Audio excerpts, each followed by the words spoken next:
Hola, ¿qué tal? Bienvenidos, bienvenidas a otra edición de Los Lugares de la Memoria. Mauro, ¿cómo va? Saludando a la producción y a todos ustedes que están del otro lado. Hoy nos vamos a referir a algo que es muy simbólico, muy importante para las luchas populares, para las luchas de mujeres cuando todavía no se hablaba de género, que es lo que se conoce como las mujeres agropecuarias en Agropecuarias lucha, en lucha. que han sido homenajeadas. Hay que decir que la principal referente, la referente de donde se hizo la primera reunión, que es Lucy Connery, aún vive, y en los homenajes, en los reconocimientos, ella recibe reconocimiento en vida, pero en la cuestión de los lugares físicos, la que tiene un reconocimiento, si bien está en proceso de construcción, pero sí ya está por ordenanza, es Joaquina Moreno, que es una de las iniciadoras junto a Una de las Lucy Connery. iniciadas. Y esto nos lleva al contexto de por qué las mujeres en 1995, un 3 de junio, se reúnen por primera vez y salen a pedir ellas por cosas que los varones no podían pedir. Sí, hay algo ahí inicialmente que es importante, que tiene que ver con, por ahí con el correr del tiempo también se ha resignificado, ¿no? Esa mirada de género Sí, claro. sobre ese movimiento, independientemente de que ellas lo dicen, ¿no? Es decir, nosotras éramos mujeres del campo y como mujeres del campo un rol muy tradicional, un rol muy de la casa, muy hogareño.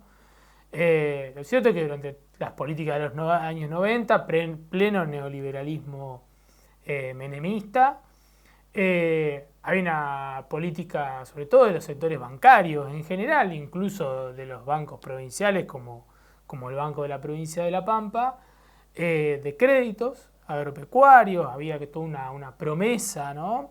Era el 1 a 1, digo, para que no están viendo, estamos hablando hace casi 30 y años. una promesa de mejoras si el campo se tecnificaba, ¿no? Había como esa promesa. Y bueno, muchos, familias sobre todo, hay que decirlo, de pequeñas y medianas producciones, o por lo menos de explotaciones rurales, que sobre todo eran las que por ahí más habían quedado atrasadas en términos tecnológicos y demás, sacan estos créditos, ¿no? Y con el tiempo empiezan a hacerse impagables. Claro, por eso decía, el marco de la situación nacional es 1 a 1 el peso respecto del dólar. Eso que se pisa durante 10 años no se respeta. El banco empezaba a aplicar intereses que no se condecían con la inflación, ni con esa estabilidad monetaria que sí vivíamos los que íbamos a comprar la despensa. No así los que sacaban crédito. No así los que sacaban crédito, de intereses. Coincide con malos momentos para la explotación agropecuaria, climáticos. Sí. La apertura también de importaciones. La soja era incipiente. Porque la soja es cierto que dice que ahora ya... Sí. El bajo valor de la carne también, o del ganado, digamos... me sale decir vivo, sí, digamos, pero no despostado, quiero decir, sí, la venta al frigorífico era, claro, ganado en pie, era muy bajo, ¿no?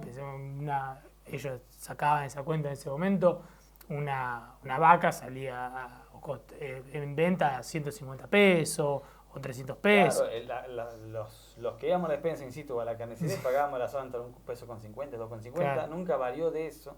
El corte más caro era podía ser el lomo, porque por ahí cuadruplicaba ese precio, pero los cortes más populares, o sea, tiene que ver con eso, el valor del ganado en pie, exactamente. Porque además después viene el proceso industrial de la depostación y el envasado, etcétera. O sea que hay una confluencia de una política de apertura integral, que ya sabemos lo que pasa cuando se deja entrar todo de afuera. Digamos, Argentina se convirtió, que ahora hay momentos similares ahora, ¿no? Argentina en aquellos momentos, ahora también, aunque está en crisis, tenía una gran producción de, por ejemplo, del ganado, digamos, producción avícola en la zona de Entre Ríos, donde se producía ahí la gran parte del mercado argentino, y en esos tiempos, como en este, traen pollo de Brasil. Claro. Bueno, eso termina afectando, si una avícola como de esas dimensiones empieza a dejar de comprar, ¿a quién le compra? Al productor. Bueno, todo eso confluyó porque el modelo era como el de ahora, lo de afuera es mejor, lo de acá no es bueno. Lo de acá es caro, lo de allá lo conseguimos más barato y termina destruyendo la producción junto nacional. Con esto, ¿no? Junto con una política también parecida a estos tiempos, digamos, de una usura bancaria, ¿no? Y una bicicleta financiera en los bancos.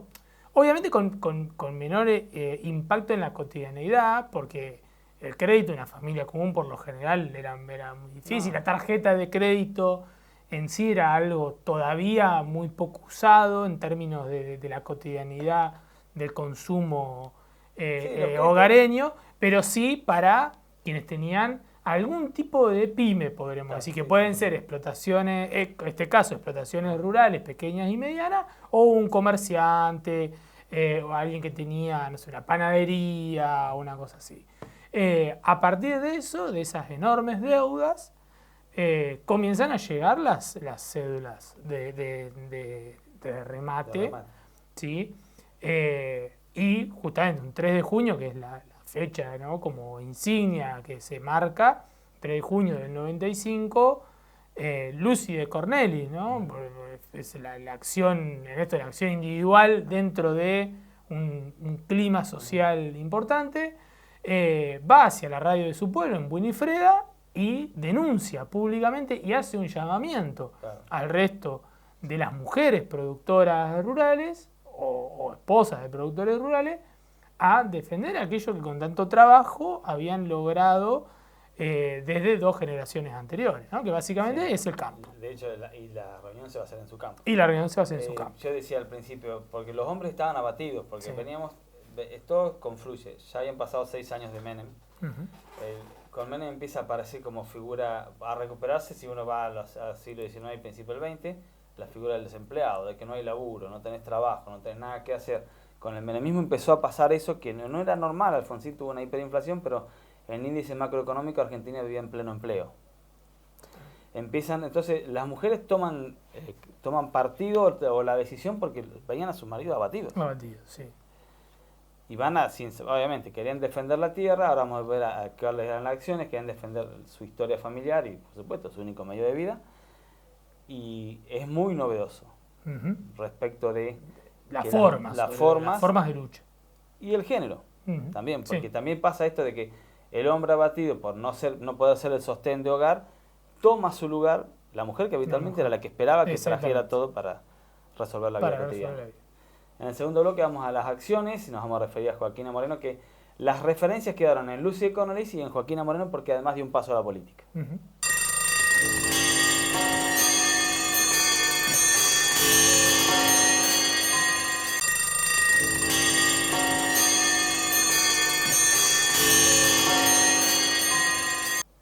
Bueno, estamos ya en el segundo bloque del lugar de la memoria, hablando puntualmente del espacio de Joaquina Moreno en la ciudad de Santa Rosa, ordenanza del 2013, está en construcción. Hoy, si uno va, es básicamente un espacio verde, o sea, porque no hay nada.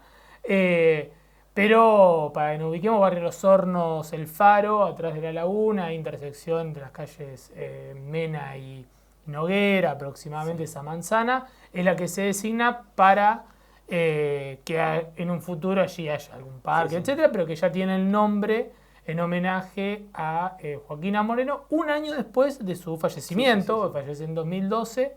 Y decíamos, es una de las grandes referentes, junto con Lucy Abraham de Cornelis, que está viva hasta el día de hoy, por eso el homenaje primero es hacia ella, más allá de que Lucy ha recibido... Había mucha diferencia de edad, ya Había mucha diferencia de edad, era mucho más grande. Sí. Y decíamos, una de las primeras cuestiones que empieza a suceder es, bueno, este llamamiento, ¿sí? El rol de la mujer protagónico, los varones venían enfrentándose a esas situaciones en el silencio, muchas veces hasta sin contárselo a sus propias esposas, que se encontraban de repente con que le iban a rematar los campos. Y además muchos varones, esto también lo cuentan ellas mismas, la propia Lucy cuenta que su marido se enfermó a causa de eso, hubo suicidio en relación al tema de las grandes deudas y demás, y empiezan a tomar algunas acciones colectivas, empezando por quien convocó, ¿no? Que tenía el remate muy cerca y la mayoría estaba más o menos en esa misma situación, si no le había llegado, estaba a punto de llegar.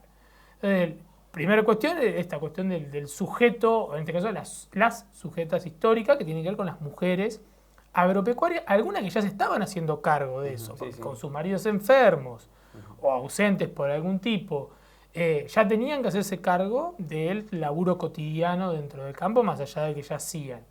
Y por lo tanto hacerse cargo de las propias administraciones, en este caso financiera.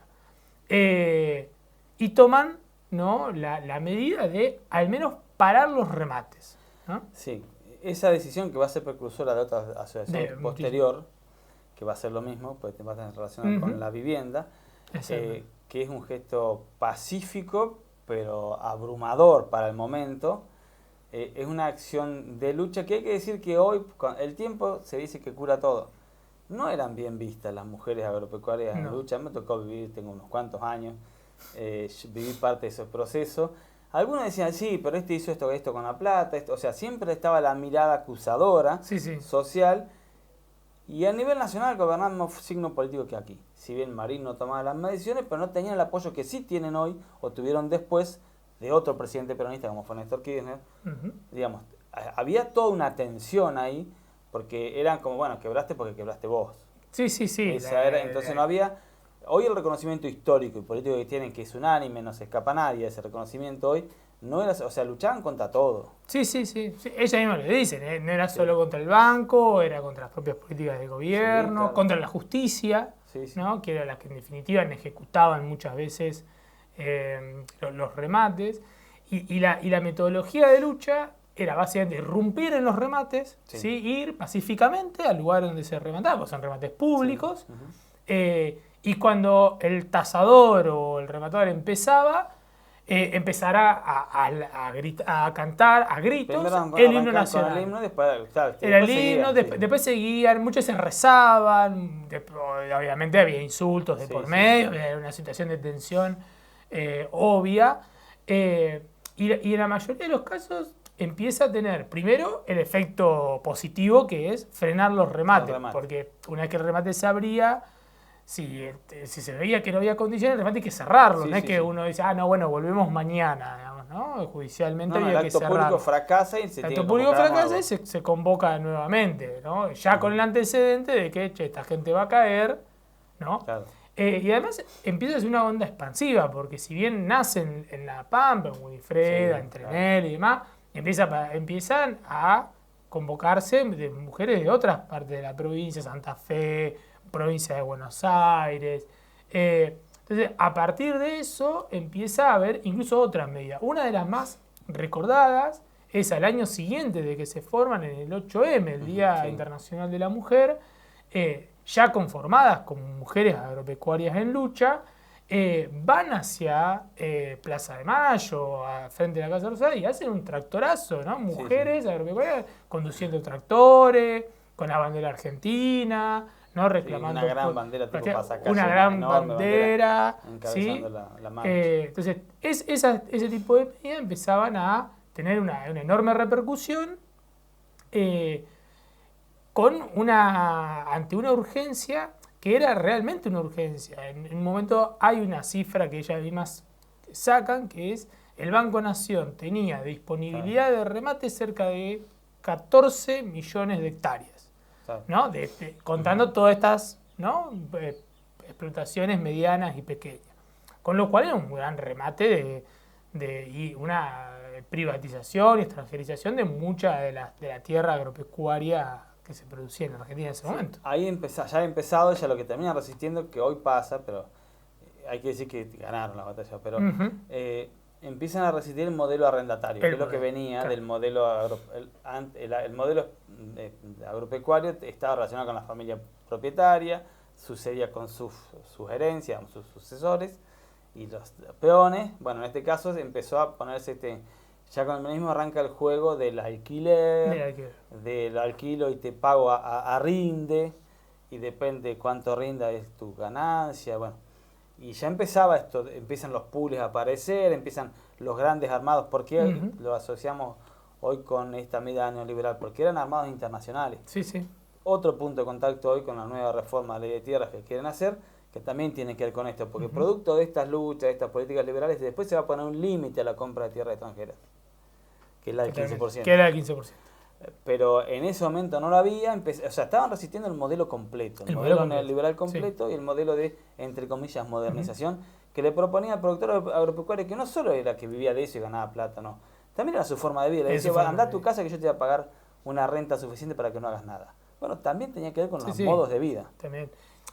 Incluso las propias cuentan que esto, ¿no? Que algunas, bueno, las deudas siguieron estando. Claro. O sea, lo que se frena el remate. Entonces, bueno, muchas de esas familias se plegaron a ese modelo, pero básicamente para poder pagar las deudas, digamos, claro. ¿no? Alquilar los campos, pero bueno, por lo menos retenerlos en propiedad de su herencia, de su familia, para la posteridad y demás. En el tercer bloque les contamos Joaquina Moreno, más allá que haya fallecido antes, también tuvo alguna característica distinta, que es la lucha política partidaria, porque todo esto que hablamos es política. Ella toma una opción partidaria a partir de que una dirigente nacional, que todavía está en la política argentina, entre comillas digo, la descubrió.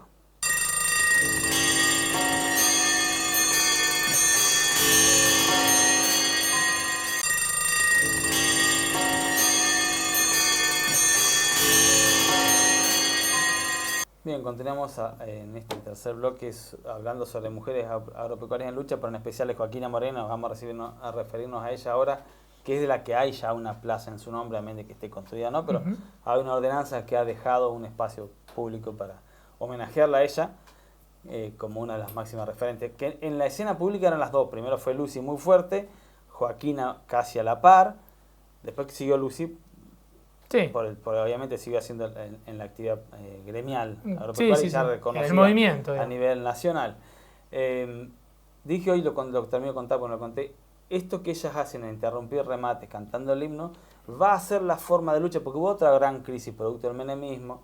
Algunos se acordará del CEAR, Comité Especial de Referencia. Esto es después del 2001, la salida de la convertibilidad, la caída del gobierno de la Rúa, que la gente que tenía crédito hipotecario se le hacían impagables. Bueno, claro. Nace en La Pampa la Asociación en Defensa de la Vivienda Única.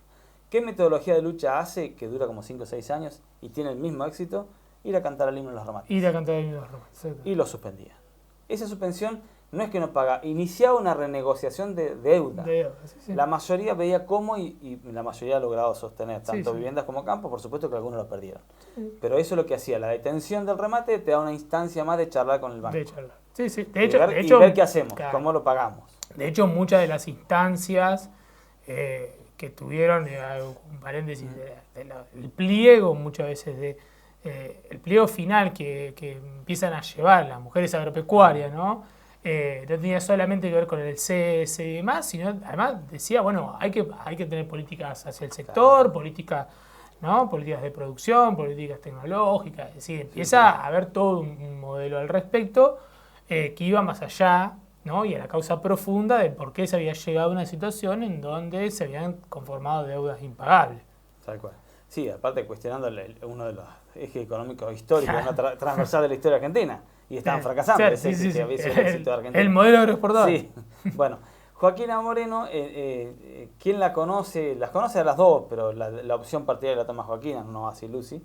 Lilita Carrió. Lilita Carrió se entera del movimiento. Lilita Carrió hay que decir que era de izquierda en aquel tiempo, no, aunque no lo crean.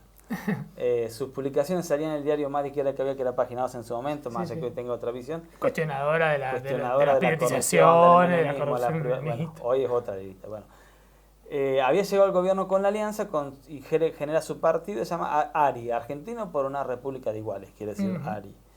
Esto produce una fractura en la provincia de La Pampa. La alianza tenía la UCR y el FREGEN. El ARI no existía. Frente a la gente era el similar del FREPASO. Se rompe el FREGEN, entra el ARI y entra con la figura preponderante de Joaquina Moreno. De Lilita Carrió, por supuesto, pero ¿a quién eligen como opción para romper con Pablo Fernández, para romper con los que eran los más conocidos? La va a acompañar Rita Bustillo, Sangre Santa Marina, bueno, distintos dirigentes que pasaron del FREGEN al ARI.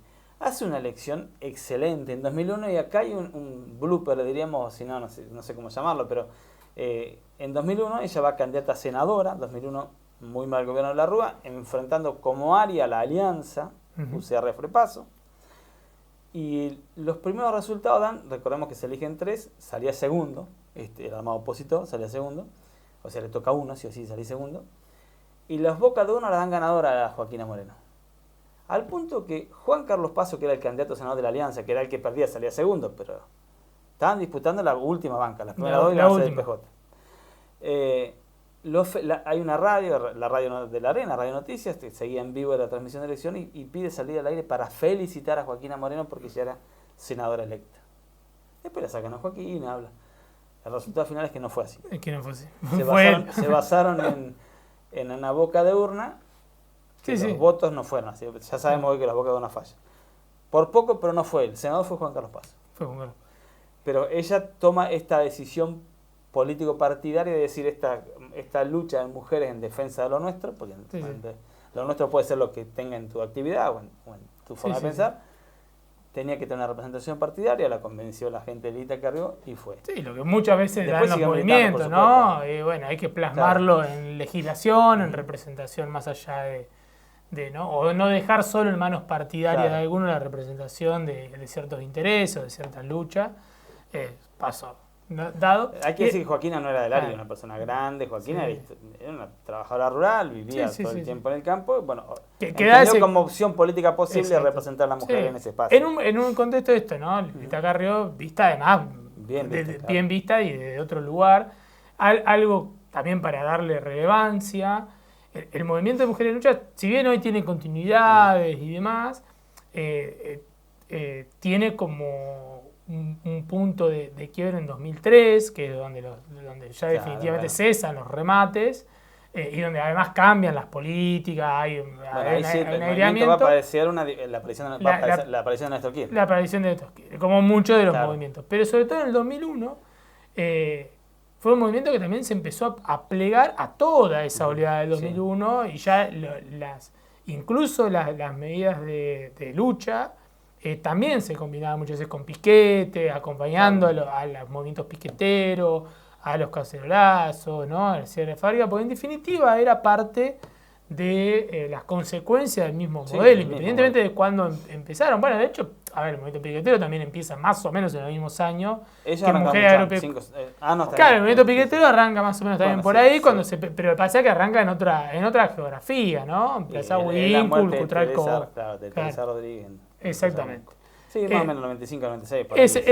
Esos mismos años. ¿Sí? Entonces, durante todos esos años, ¿sí? La metodología fue esa. ¿Sí? Hay incluso, por ahí como referencia para quienes quieran ver o por ahí lo conocen, en el documental de Los Nadies, de Pino Solana, La dignidad de los Nadies, que es un documental del 2005, hay videos, digamos, de los momentos de los remates de los campos. Van a revivir y van a Lucio de Cornelis a entrevistar, a las reuniones. Cuentan también incluso otras curiosidades que son interesantes, que por ejemplo cuando veían que no bastaba con el bullicio, con el himno, ellos empezaban por ejemplo, a fingir algún ataque al corazón, empezaban a denunciar que cuando se acercaba la policía, que siendo mujeres o que las habían tocado, por ejemplo, entonces, ¿no? Armar todo un escenario tan caótico que dijeron, no, bueno, ya está, levantamos y nos vamos, ¿no? Y eso por lo menos frenar a la familia, que incluso las llamaba para decir, che, me van a rematar dentro de una semana el campo. Y ellas viajaban para apoyar a esa familia. Para hacer esa acción gremial política en el momento. Bueno, queremos recordar en términos generales el movimiento de mujeres agropecuarias en lucha, en términos particular a Joaquina Moreno, que ya tiene su homenaje, uno sabe que pronto la tendrá el resto también. Seguro. Porque trascendieron nuestra frontera, no es solo para La Pampa, fue importantísima, pero trascendieron hasta las nacionales. Exactamente. Con esta forma de protesta simbólica y pacífica para frenar una injusticia que por suerte la frenaron. Mauro, gracias. Gracias a Nueva Producción y gracias a todos ustedes por estar ahí. Nos reencontramos en una semana.